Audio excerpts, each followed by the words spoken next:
Muchísimas gracias. Buenas tardes a todos. Realmente sí, no me siento lo mejor de mi vida porque traigo una gripe más o menos que hace que tenga una voz de barítono.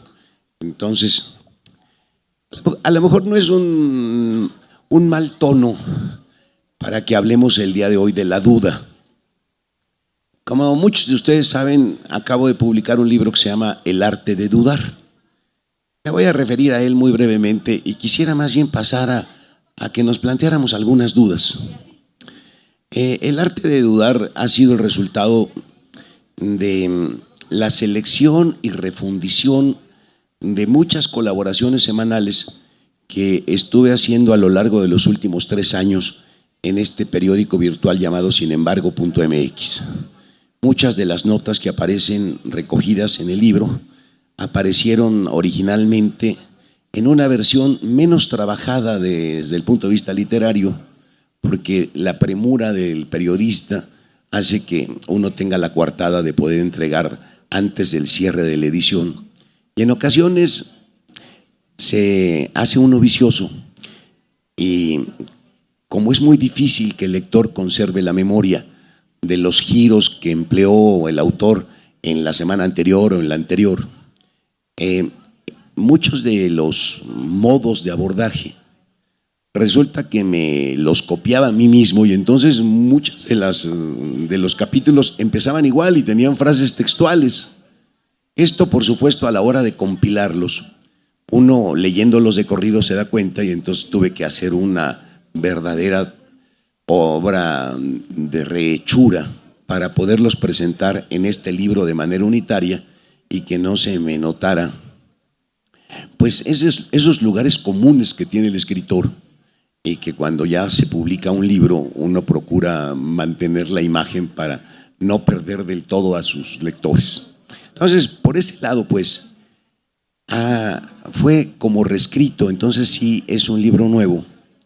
Y por el otro lado, descubrí algo interesante, que más allá de las declaraciones que uno hace de que a mí me importa el amor y me importa el sexo y me importa la muerte, a la hora de ver los materiales y encontrar que muchos de ellos tenían temas semejantes, los fui agrupando. Todos los que tenían que ver con la memoria en un lugar, todos los que tenían que ver con el lenguaje en otro lugar.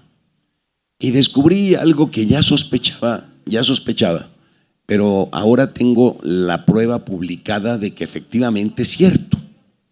Estoy esquizofrénico. Esa es la conclusión más sencilla a la que se puede llegar. Porque cuando uno habla de un tema y lo hace de manera persuasiva, convencido, y llega uno a una conclusión determinada, pareciera que la próxima vez que aborda ese tema va a seguir bordando en la misma dirección, pero resulta que no.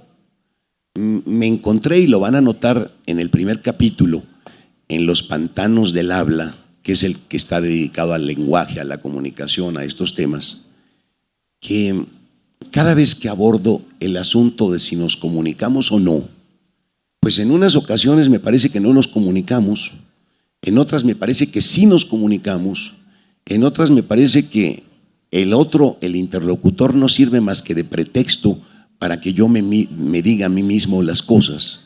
O sea que es una comunicación en la que se dice de más. Y cada uno de los temas estaban así abordados. Entonces me llamó mucho la atención, porque no se trata de una larga temporada en la que uno va modificando su punto de vista, sino que a veces de una semana a otra o de una semana a 3 semanas después retocaba el mismo tema pero con un abordaje distinto.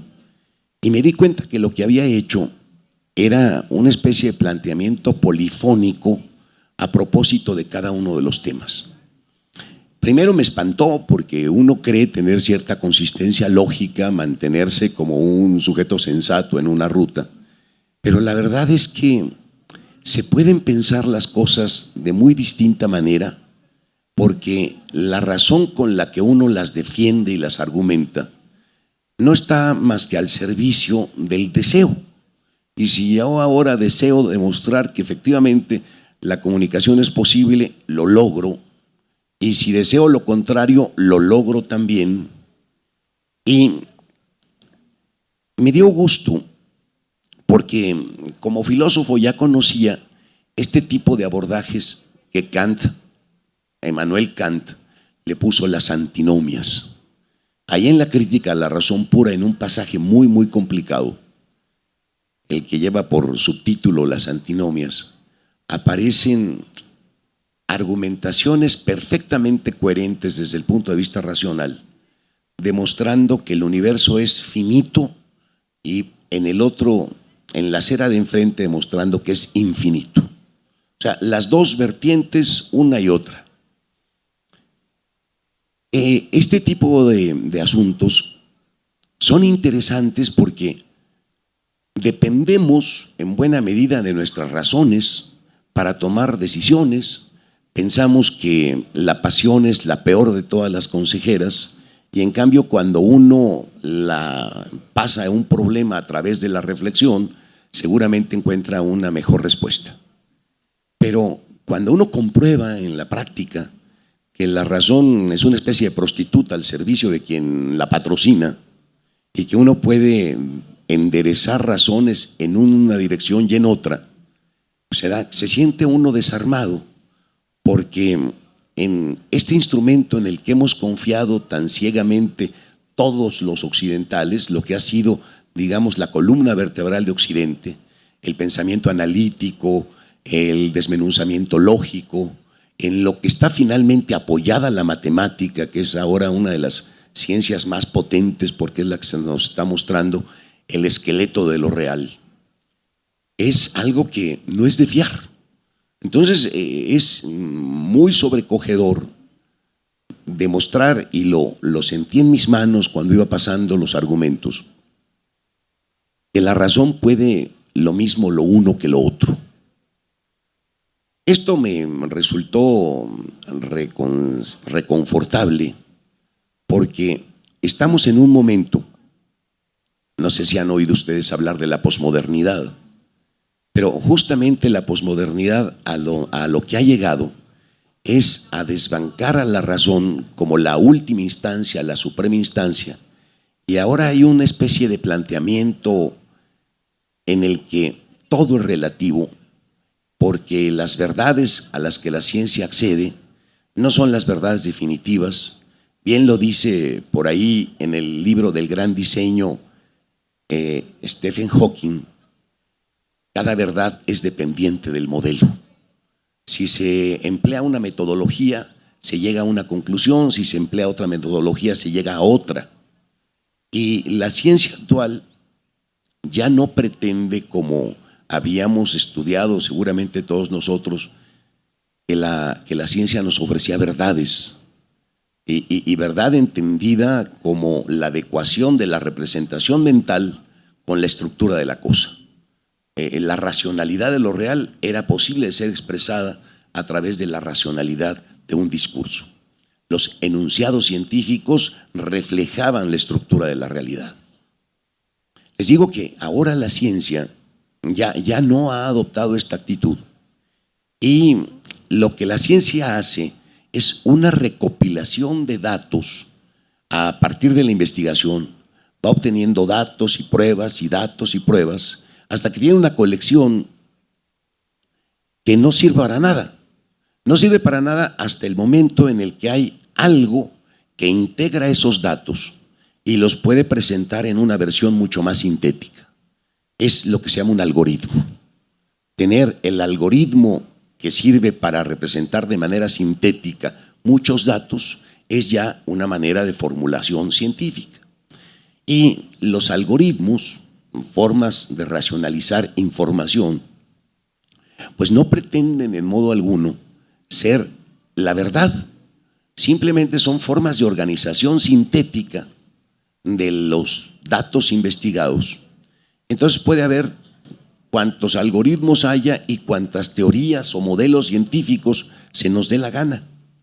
Y lo más interesante es que, aunque puedan resultar excluyentes porque resultan contradictorias entre sí, se manejan una u otra porque tienen distintas ventajas. Esto, quienes se hayan asomado un poquito a la física cuántica, van a ver cómo ahí en el fondo del asunto hay una contradicción, pero inenarrable. No solamente la luz es corpúsculo y onda, sino que toda la materia es corpúsculo y onda, dependiendo de cómo la abordemos. Esto es absolutamente irracional, porque sabemos que una cosa no puede ser la misma y su contraria a la vez, y sin embargo es la misma y su contraria a la vez.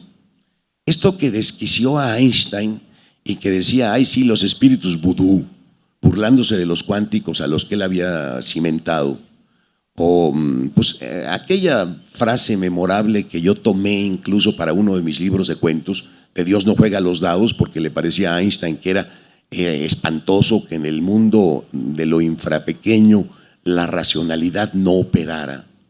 Pues está actualmente más que demostrado, y entonces, ¿qué queda? Pues una teoría que puede presumir de alguna ventaja frente a otra teoría en la misma rama del conocimiento, porque permite hacer predicciones con mayor grado de exactitud.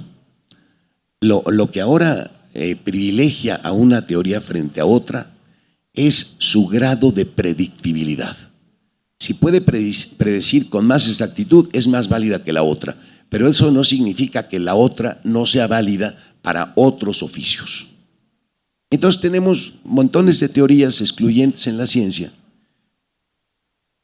y pues esa es la expresión en la ciencia de la posmodernidad. En la filosofía ni se diga, hay tantas filosofías como filósofos, hay tantas filosofías que finalmente la filosofía que se encumbró en algún momento en su origen como la forma de la razón, pues ahora es una opinión más entre otras. ¿Se acuerdan? Seguramente todos escucharon esto en la escuela. Estaba la doxa, eran las opiniones subjetivas, ahí no existía verdad. En la época de Homero, los personajes nunca dicen esto es verdad. Dicen, en el mejor de los casos, esto lo digo sinceramente. O sea, hay una actitud moral frente a mi afirmación, pero no tiene pretensiones de ser verdad. Simplemente es lo que yo creo. La doxa, pues, funcionaba en el nivel de la sinceridad. Y de pronto aparece un tipo de discurso muy raro, es autoconsciente del valor que tiene, y en los presocráticos ustedes pueden encontrar frases en Heráclito en donde dice, no es que lo diga yo, lo dice la razón. Bueno, esa razón que lo dice es nada menos que la episteme. Y entonces por fin había frente a las diferentes opiniones una opinión distinta que era como el tribunal último de apelaciones, el pensamiento científico. Pues ya se bajó de su pedestal la ciencia y ahora es una opinión más entre otras. Posiblemente el científico pueda tener lo que en teoría del arte se llama autoridad. No es lo mismo la opinión de un crítico, como lo fue en su momento Raquel Tibol, ¿no?, o Ida Rodríguez Pampolini, que fueron dos críticas de cuestiones de la plástica con un enorme conocimiento. No es lo mismo la opinión de ellas que mi opinión. Mi opinión de un novato que llega por primera vez y ve una obra de arte y se admira o la repudia porque no la entiende. Pero mi opinión y la del crítico, lo único que las distingue es la falta de autoridad que tengo yo, porque no he empeñado mi vida en ese conocimiento, pero no es que la de él sí sea válida y la mía no lo sea. No sé si me explico. Ese grado de preeminencia o de dignidad tienen los enunciados científicos, pero ya no hay la pretensión de que sean la verdad. Yo me encuentro con mis propios materiales, descubro que son contradictorios y me entra un gusto maravilloso porque me redescubro como un pensador posmoderno.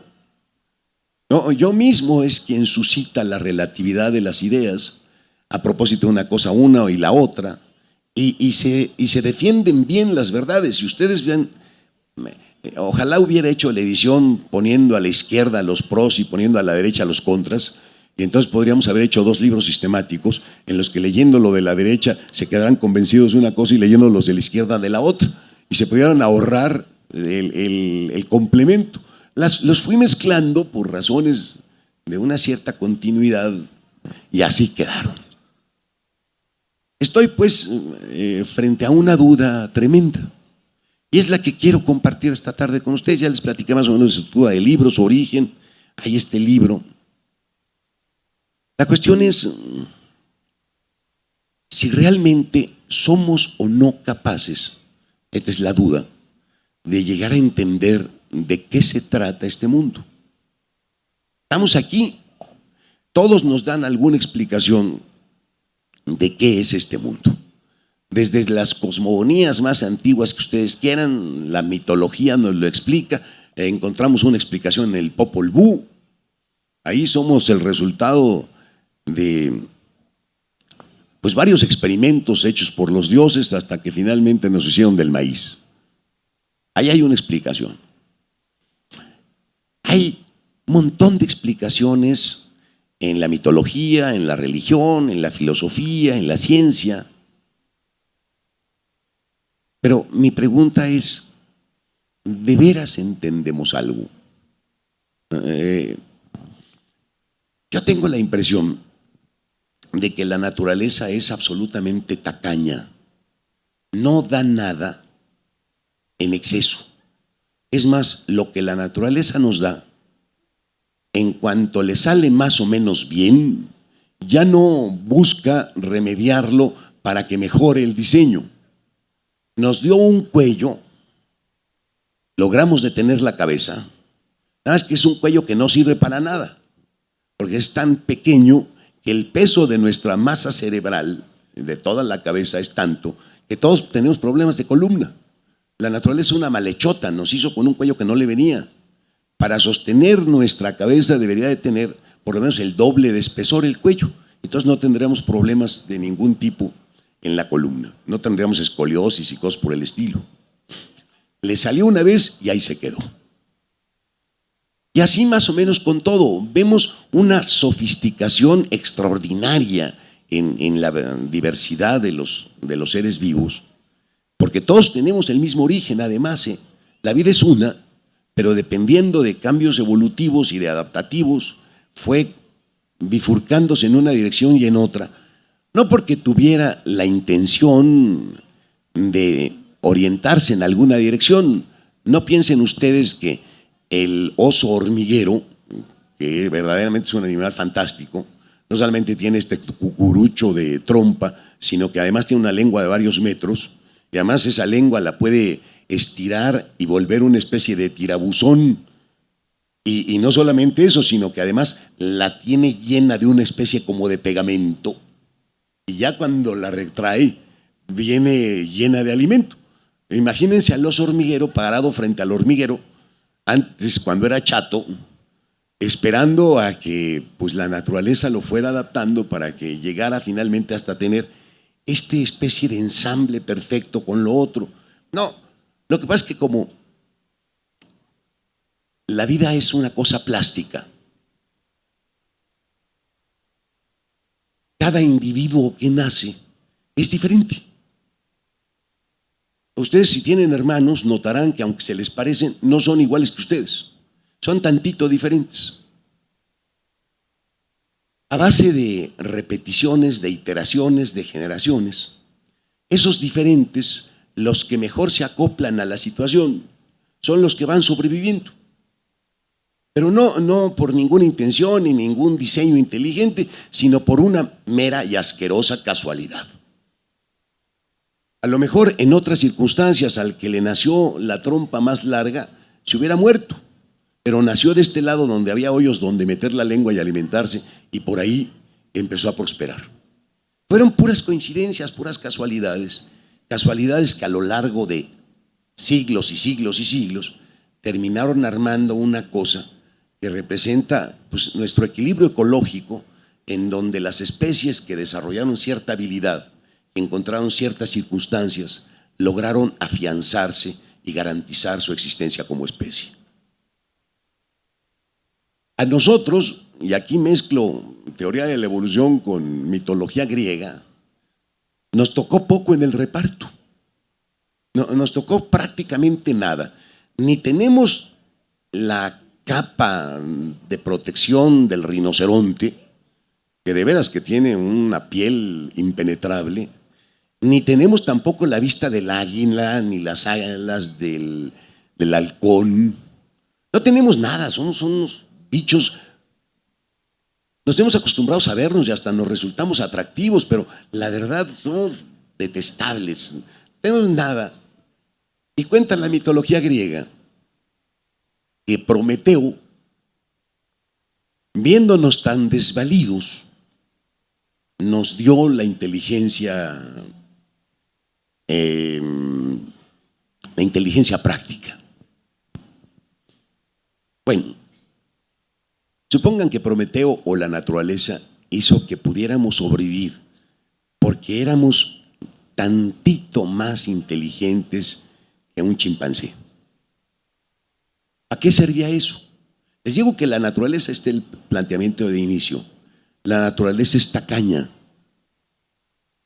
pues no da de más, apenas si alcanzamos lo mínimo para asegurar que vamos a sobrevivir. Nos dio la inteligencia, la capacidad de relacionar, la razón. ¿Para qué servía? Para cosas que hacemos muy bien. Sacarle filo a una piedra para hacerla más eficaz y amarrarla con un palo y tener un hacha. Entonces la pobre extensión de mi brazo prolongada por el mango del hacha más el mazo de la punta ya me vuelve un ser mucho más poderoso, suficiente como para sobrevivir. Servía para tallar piedras, sacarles filo, servía incluso para poder hacer arcos, descubrir la flexibilidad de un arco al que se le pone un proyectil y toda la fuerza se concentra en una punta muy aguda para penetrar. Para eso nos sirve y nos ha servido muy bien, pero le hemos sacado un provecho que estamos como especie animal sobregirados. Hemos hecho con esa pequeña diferencia de los animales más próximos a nosotros, hemos hecho poesía, filosofía, ciencia, tecnología, hemos hecho todo lo que nos ha constituido como humanidad.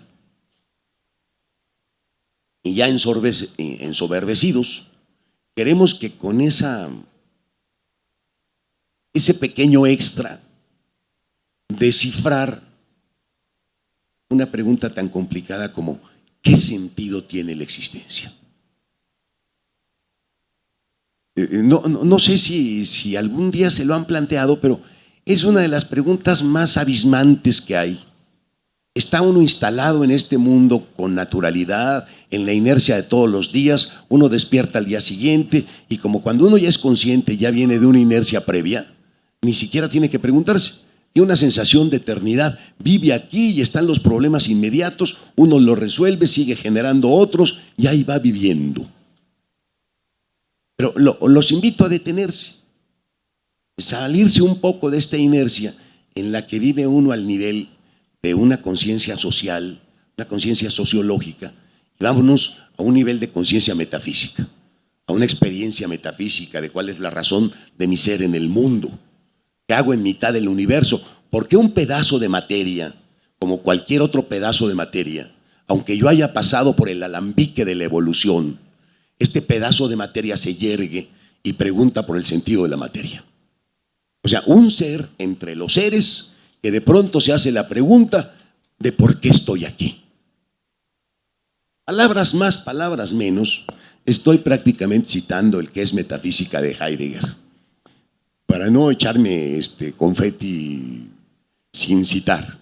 Es a esta experiencia Heidegger, en que es metafísica, le llama el gran acontecimiento en la historia del ser. cuando un ser entre los seres llamado hombre se pregunta por todo el ser. ¿Qué hacemos aquí? ¿De qué vamos a echar mano para poder responder esta pregunta? ¿En dónde es que se formula esta pregunta? Se formula en un nivel que es propiamente en el nivel en el que vivimos, es en el nivel del lenguaje. No podríamos entenderla, siquiera sugerirla, si no estuviéramos en el nivel del lenguaje. Por eso dice Heidegger que la verdadera morada del ser es el logos. El ser habita en la palabra.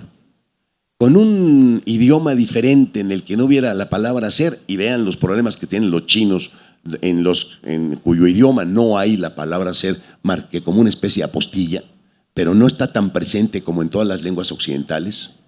El problema del ser no se presenta, y tampoco se presenta el problema de la nada. Para nosotros sí, porque tenemos este tipo de lengua. Para ellos es el lleno y el vacío, pero el lleno y el vacío no son lo mismo que el ser y la nada. ¿Qué sentido tiene que estemos aquí? Son cosas que las han planteado quienes han rasguñado más hondamente este mundo.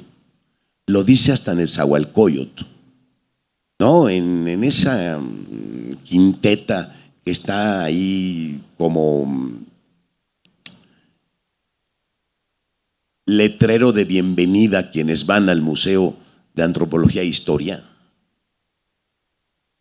Solo un rato aquí, aquí todo se aja, hasta ni siquiera la pluma de Quetzal aguanta.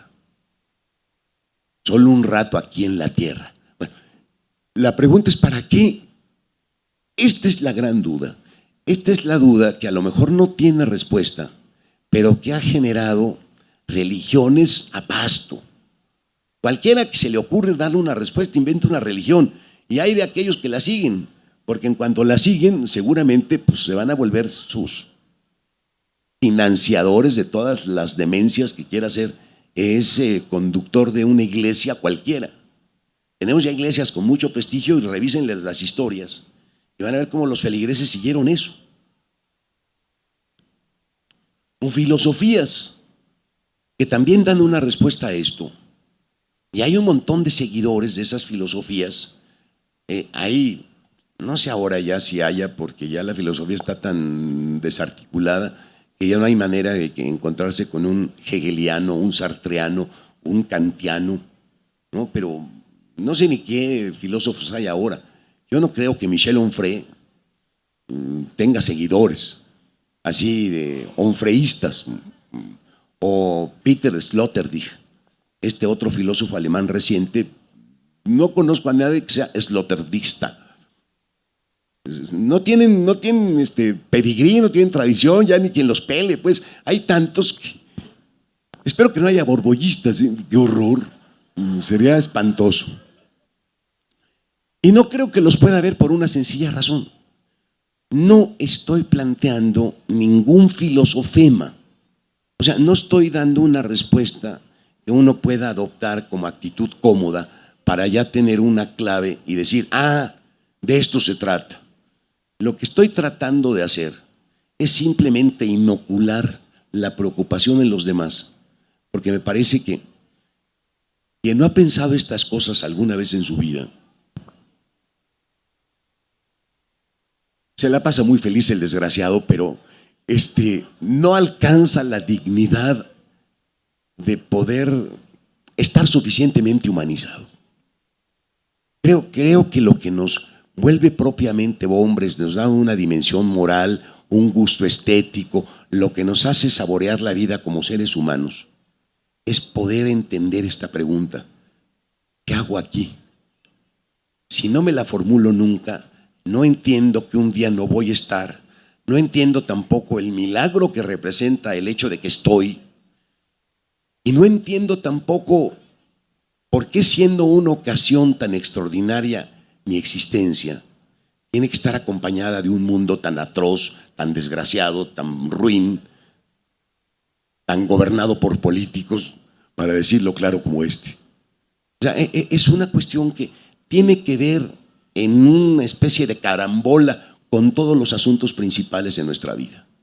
Lo que hace que encontremos el valor suficiente como para comprender que si de todas maneras nos vamos a morir, podríamos morirnos por una buena causa. O sea, como decía Villaurrutia, solo un muerto, puesto que ya está muerto, puede entregarse con profunda valor a la vida. O lo decía Frantz Fanon en un prólogo de Los Condenados de la Tierra: solo aquel que le ha perdido el miedo a la muerte puede atreverse a independizarse. O lo decía Che Guevara, ¿no? Cuando lo corrieron a él y a Cuba de la OEA, dijo: no, un pueblo que está dispuesto a morir no echa bravatas. En esta retahíla de frases está clara la conciencia de: si de todas maneras me voy a morir, a lo mejor podría morirme siendo algo que mejorar un poco las cosas en este mundo. Porque de todos modos voy a morirme, a lo mejor vale la pena que me dé el gusto de entregarme al placer erótico, porque tal vez sea la última vez que lo tenga. ¿Qué moral y qué principios y qué cosas van a frenarme cuando me doy cuenta que mi oportunidad es única e incompartible? ¿Por qué me voy a poner a leer algo interesante? Pues porque esta vida se me va a acabar en pura idiotez. Entonces vale la pena que me sustraiga un rato y me meta a las profundidades más extrañas del cálculo diferencial, porque de veras que es interesante. O sea, lo que permite que uno le encuentre el chiste a la vida, las ganas de vivir y el valor de vivir, es tener presente la cuestión: ¿qué hago aquí? Nos la respondemos de muy diferentes maneras en cada momento. Y cuando lo hacemos, aunque no traigamos el instrumental de la filosofía y no tengamos colgado en la pared nuestros títulos, creo que nos estamos comportando todos como filósofos. Finalmente, la filosofía es esto: la posibilidad de levantar la nariz de la letrina de la subsistencia y poder asomarse a un horizonte amplio de interrogantes que nunca podremos resolver. Pues de eso les quería hablar, y les agradezco mucho que hayan escuchado esta especie de concierto de barítono con mi voz quebrada y ya más cascada que antes, y espero que no sea la última vez. Muchísimas gracias.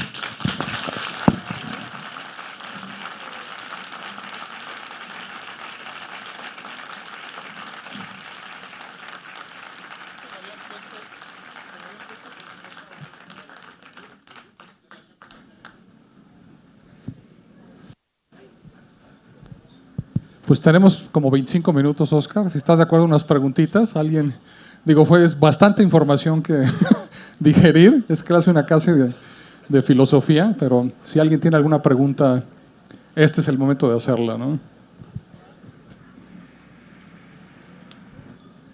Bueno, hola. Yo quiero decirte que ya me eché el libro y es una batalla bien interesante la que tienen mis propios fantasmas de uno y otro lado.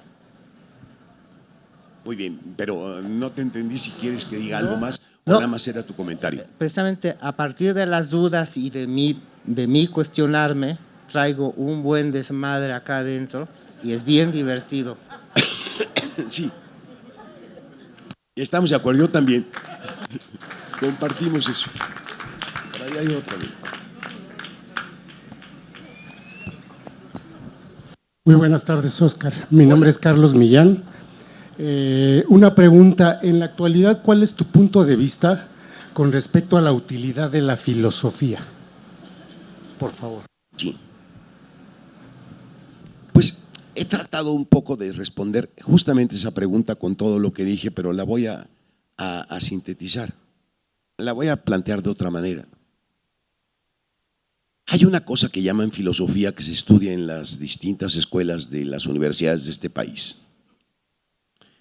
Estudian historia de la filosofía, estudian lo que dijo Platón, lo que dijo Sócrates, lo que dijo toda la retahíla de filósofos. Tienen una cordillera de materias que es historia de la filosofía, y luego tienen algunas materias en específico que son las áreas de la filosofía: estética, ética, antropología filosófica, ontología, cosas así.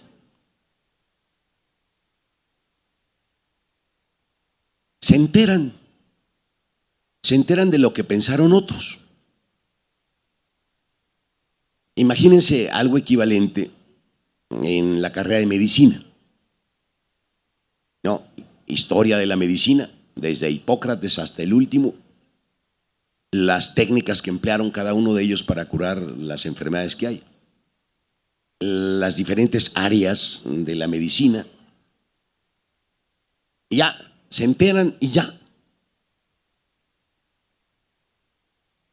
Si los médicos de la escuela de medicina hicieran lo mismo que los filósofos de la escuela de filosofía, nos estaríamos muriendo por las calles a pasto, porque nadie saldría a ejercer la medicina, ¿no? A enfrentar a un enfermo, a hacer un diagnóstico y atreverse a recetarle algo o meterle cuchillo. La filosofía, por cómo se estudia, parece una actividad reservada para los que estudian filosofía, y además la manera con la que hablan, mejor que se queden ahí guardados. Parece que la filosofía no sirve para nada, ¿no? Cuando la filosofía se acerca a otras disciplinas, y hay filosofía del derecho o hay filosofía del arte, empieza a aportar algunos conceptos para que en esas disciplinas haya modificaciones.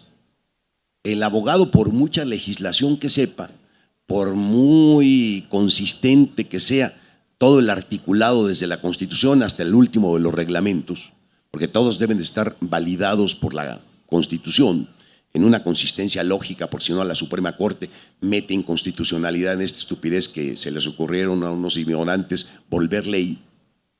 Bueno, funciona muy bien el abogado, pero ¿cuáles son los pilares del derecho? ¿Qué significa la importancia del Estado de Derecho? ¿Qué significa la equidad? ¿Qué significa la justicia? Son asuntos que el filósofo ahí se mete. Ya cuando el filósofo rompe su coto y entra en otras disciplinas, fecunda aquello que toca. Ahí hay una utilidad enorme. Las diferentes disciplinas podrían quedarse un buen rato estancadas si no entrara la deliberación filosófica. A veces lo hacen los propios científicos y de manera mucho mejor que cuando se acompañan de filósofos, sobre todo porque una de las actividades que el filósofo reclamaba como suya era la metodología, la epistemología, y ahora son tan particulares las metodologías de ciencias tan precisas que el filósofo poco tiene que decir, porque son asuntos muy, muy especializados. Ahí se topa con pared. Pero de todos modos podría ser un buen acompañante. La filosofía tiene esas funciones, las ha tenido siempre. Pero hay una que fue la que les traté de explicar hace rato, en que la filosofía es un tipo de pensamiento tan abstracto, tan general, que no está preguntando cómo funciona esto, cuál es la causa de todo este grupo de cosas, sino preguntándose por las cosas más generales posibles. ¿Por qué hay ser? Fíjense, es muy diferente la pregunta ¿por qué hay ser? A la pregunta que se puede hacer un astrofísico: ¿cómo se originó el universo? El cómo se originó el universo, pueden hablar de la teoría del Big Bang y pueden decir cuándo sucedió y qué pasó, y de lo que no pueden decir es del segundo anterior al Big Bang. Ahí no hay datos experimentales de ningún tipo. ¿Es más el ser que el universo? Pues sí, en el universo están las cosas materiales. pero no están todos los entes de ficción que hemos inventado que también son. El Quijote es, y a veces es con más fuerza que lo que es cualquiera de nosotros. El impacto del Quijote en la mentalidad de los seres humanos es altísimo. Ser no es lo mismo que materia. Ser es una particularidad de la materia o una particularidad de las ideas. El ser es lo más universal de todo. ¿Qué ventaja tiene o qué beneficio reporta hacerse estos planteamientos tan generales? Porque es ahí justo, en lo más universal, en lo más general, en donde se descubre la posibilidad de apartarse de los planteamientos convincentes. O sea, lo que la filosofía permite es proveernos de una capacidad crítica, de un sentido crítico. Se los pongo de una manera muy clara. Si yo estoy viendo este mundo, pues puedo sentirme incómodo ante él, pero no tengo un modelo comparativo para decir a este mundo le falta esto y esto y esto y esto y esto y esto. El modelo comparativo para poder criticar cualquier pensamiento, cualquier conducta, es el que da la filosofía. Es el que permite justamente el gran contraste entre esto y el planteamiento universal, el planteamiento más general, más abstracto. Entonces, la filosofía sirve porque nos vuelve más críticos. Cuando uno lee a Platón, y se lo recomiendo porque además es un autor simpático, hace unas obras de teatro muy divertidas, se la pasa uno re bien leyendo a Platón. No es como los filósofos inenarrables. Platón es un sujeto que se deja leer bien. Era poeta antes de ser filósofo. Se había ganado premios de poeta en las Olimpiadas, cuando las Olimpiadas incluían entre una de sus ramas también la poesía. No nada más lanzamiento de bola y jabalina y estas cosas, no. También había el certamen olímpico de poeta y Platón era poeta olímpico. O sea que era un gran escritor. Cuando uno lee a Platón, se queda uno platónico. En serio. Porque es inteligentísimo. Miren, les pongo un ejemplo a ver si los vuelvo platónicos y ahí se van a quedar hasta que se defiendan. Dice Platón en el diálogo de el Gorgias, dice: para conocer es necesario buscar. Si no busco, no conozco. Muy bien, ¿estarán de acuerdo? ¿Qué cosas puedo buscar? Dos: las que ya conozco y las que no conozco. Las que ya conozco ya no tiene caso buscarlas. ¿Estamos de acuerdo? Ya las sé, ¿para qué? Hay que buscar lo desconocido. Muy bien. ¿Cómo puedo buscar lo desconocido si es desconocido? A ver, les voy a decir algo desconocido. Tago. T-A-G-O. Tago. Vayan a buscar a Tago y me lo traen. A lo mejor está junto a ustedes. A lo mejor está ahí enfrente. Pero si no saben lo que buscan, no lo pueden encontrar. Pero no habíamos quedado que para conocer era necesario buscar lo desconocido. ¿Cómo se puede buscar lo desconocido si uno no lo sabe ya? El conocimiento es imposible. Esto lo dice Gorgias. ¿Qué respuesta encuentra Platón? Lo que sucede, dice Platón, es que las cosas nunca nos son desconocidas. Las supimos desde el origen, antes de nacer, y las olvidamos. Y la prueba de que hay conocimientos innatos es la prueba, pues, de que siempre supimos las cosas y nada más hace falta una mayéutica, o sea, un sistema de interrogación más o menos coherente para que cada quien pueda ir recordando lo que ya sabe. Ustedes dicen, ese planteamiento está muy raro. A ver si no me corren de aquí abuchado, pero ahí les va un apretoncito más de profe de filosofía. ¿Cómo hago un concepto? El concepto silla. Veo una silla, es de madera, veo otra silla, es de plástico, veo una silla roja, veo una silla de base redonda, veo una silla de cristal, todas son sillas. ¿Cómo hago el concepto de silla? Encontrando el común denominador de todos esos objetos. O sea, lo que de igual tienen. ¿No? Debe de tener base y respaldo y servir para sentarse. Ahí está silla. Si no tiene respaldo, es banco. ¿Estamos? Muy bien. ¿Cómo hago el concepto de justicia? Veo unos actos, encuentro un común denominador, veo otros actos, encuentro otro común denominador, justicia e injusticia. ¿Cómo hago el concepto de igualdad? Para poder hacer todos los conceptos, necesito tener el concepto de igualdad, porque lo que me permite armar los conceptos es buscar lo que de igual tienen las cosas. Pero ¿cómo hago el concepto de igualdad? Si lo tengo que hacer es que todavía no lo tengo, pero si no lo tengo, ¿cómo voy a encontrar lo que de igual tienen las cosas iguales? Si todavía no sé lo que es igualdad. ¿Sí me explico? ¿O ya se me quedaron afuera? Bueno. Hablo de la idea innata de igualdad. ¿Cómo demonios me quito esa cosa de encima? Hasta el siglo XX todavía Chomsky seguía hablando de del innatismo de la idea de igualdad, que tiene unas consecuencias muy graves, porque se supone que tenemos alma, adentro de ella está la memoria, que olvidamos las cosas y que las sabemos desde siempre, pero ni tenemos alma, ni las sabemos desde siempre, etcétera, etcétera. Pero el argumento platónico es feroz. Bueno, lee uno a Platón, se queda convencido. Luego lee uno a Aristóteles y Aristóteles le rompe el hocico a Platón. Se queda uno aristotélico. Leo uno a Tomás y se queda tomista.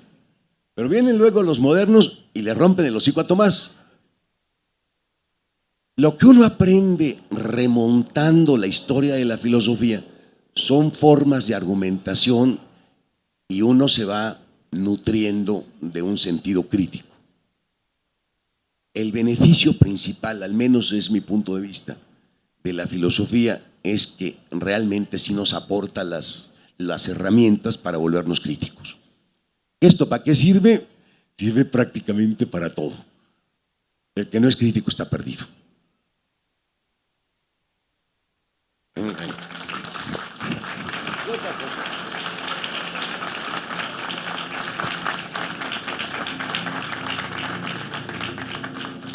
Buenas tardes, qué gusto que esté aquí con nosotros. No es una pregunta, es un comentario. Me hizo recordar un poema del alemán Bertolt Brecht, que aquí les he regalado a los amigos de la brigada, que se llama Con el alma en un hilo. A mí siempre me estremece mucho, me sobrecoge. En sus últimos renglones dice algo que creo que tiene que ver con el ser y por qué o para qué estamos aquí. Al final dice, y tú preguntas, solo tendrás la respuesta de tu conciencia frente al sufrimiento de la mayoría. Y al dejar este mundo, no te preocupes saber si fuiste bueno, sino si el mundo que dejas es mejor. Está muy bien, está muy bien. Bravo.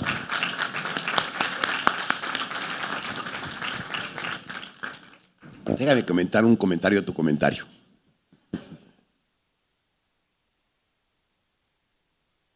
A lo mejor sí y a lo mejor no. Dice, creo que es Quevedo, vive para ti mismo si pudieres, que solo para ti si mueres, mueres. Esto habla de un egoísmo terrible, en el que a lo mejor hacer algo por los demás, sacrificarse por los demás, quién sabe si necesariamente.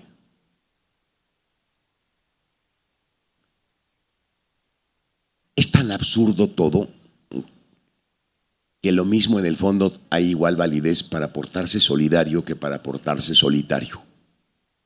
El asunto es que cada individuo, dependiendo de su condición moral, adopta una cosa y la otra, pero las dos vertientes tienen la misma validez.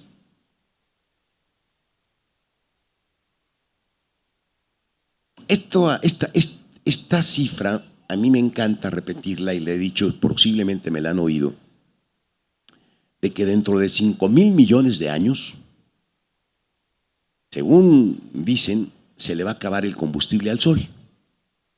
Está lejísimos la fecha, 5,000 millones de años. El Sol es una fábrica de transformación de helio en hidrógeno, y en esa transformación se despide toda esta energía que es la que nos permite vivir. Pero no es una bodega infinita, tiene capacidad para seguir irradiando 5,000 millones de años más. Nosotros estamos a una distancia de la próxima estrella, la estrella más inmediata es el Sol, estamos a 8 minutos a la velocidad de la luz de aquí al Sol. Está cerquita. La siguiente estrella es un conjunto llamado el Alfa Centauri. Está, si mal no recuerdo, a 2 años, 2.4 años luz, a la velocidad de la luz. Está lejísimos, pero lejísimos. Y ahí no hay planetas,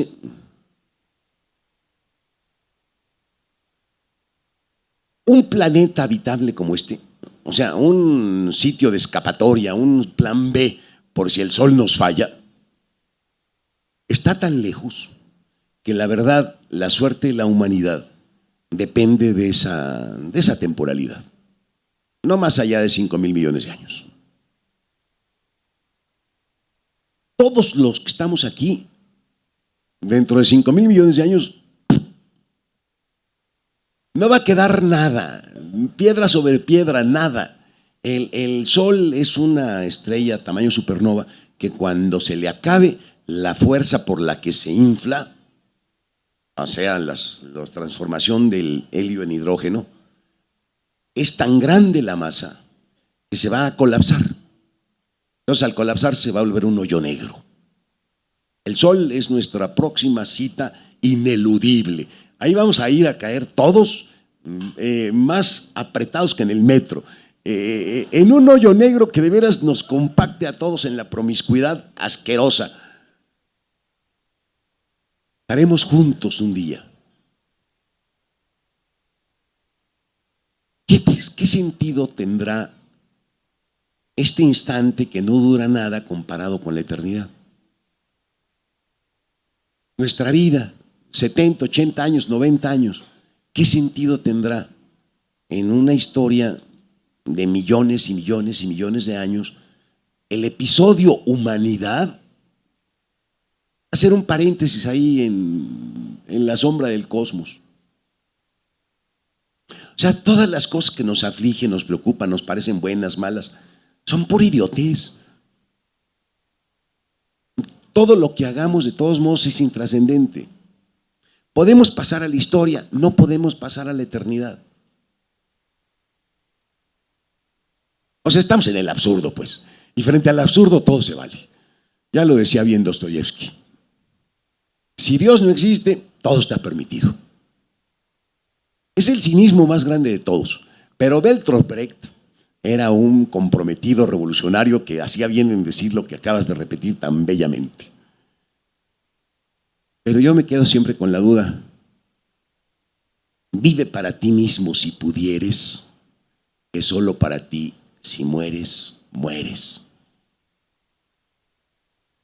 Ahí está pues sembrada la duda.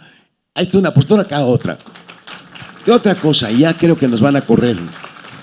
Acá. ¿Qué más? A ver, ¿por dónde anda? Acá. A ver.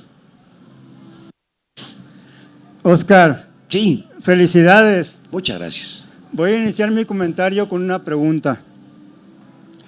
¿Qué diferencia hay, si es que hay diferencia, entre la sabiduría y la verdad? Ok, pendiente. me has referido a uno de los más grandes personajes de la historia, en este caso de la religión judía, el rey Salomón. Cuando el rey Salomón fue ungido por Dios, él pidió sabiduría, le fue concedida. Se convirtió en el rey más grande de la historia, según la religión judía. Tuvo todo, pero en los últimos años de su existencia se hizo esta reflexión. Todo lo que he vivido, todo lo que soy, no es nada. Todo es vanidad. Eso fue lo que... Eso lo dice en el Eclesiastés, sí, cierto, sí. Pues mira, te contesto. La diferencia entre sabiduría y verdad. Imagínense que yo soy un médico oncólogo y sé, por el número de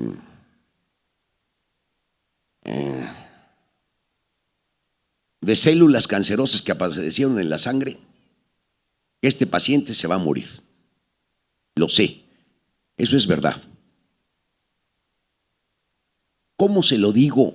O si se lo digo, ahí está la sabiduría. A lo mejor, ¿para qué se lo digo? A lo mejor no se lo digo. Y me guardo mi saber, mi verdad, porque finalmente de nada le va a servir.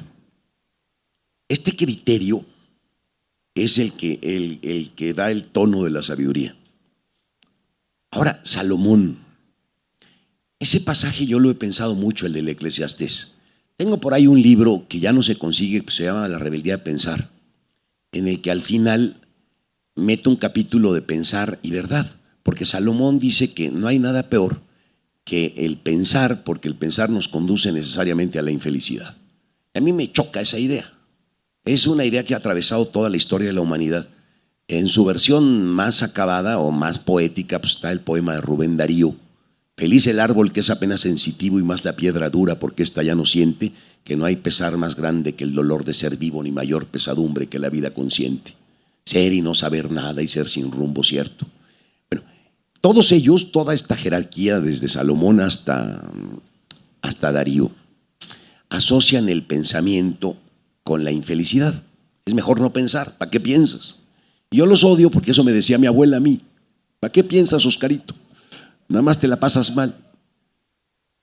Bueno, en ese libro resolví hasta donde pude la conciliación entre pensar y felicidad.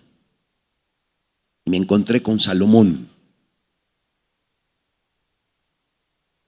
Fíjense, Salomón pertenece al pueblo que se considera elegido por Dios, al pueblo judío. Muchos se han sentido elegidos de Dios, y no nada más los judíos.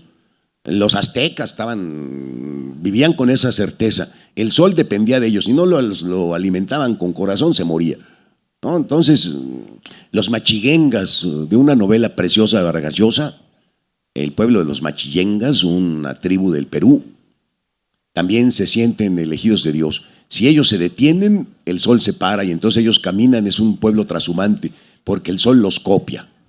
O sea, ha habido locos por todas partes, pues, que se hayan sentido los elegidos de Dios. Yo me he sentido elegido de Dios alguna vez. Cuando me ha salido una cosa, una línea buena, digo, qué bruto, gracias. ¿No? Eso es lo de menos. Pero pertenecer a un pueblo elegido y además ser el rey de ese pueblo, ya es un privilegio extra, ¿no?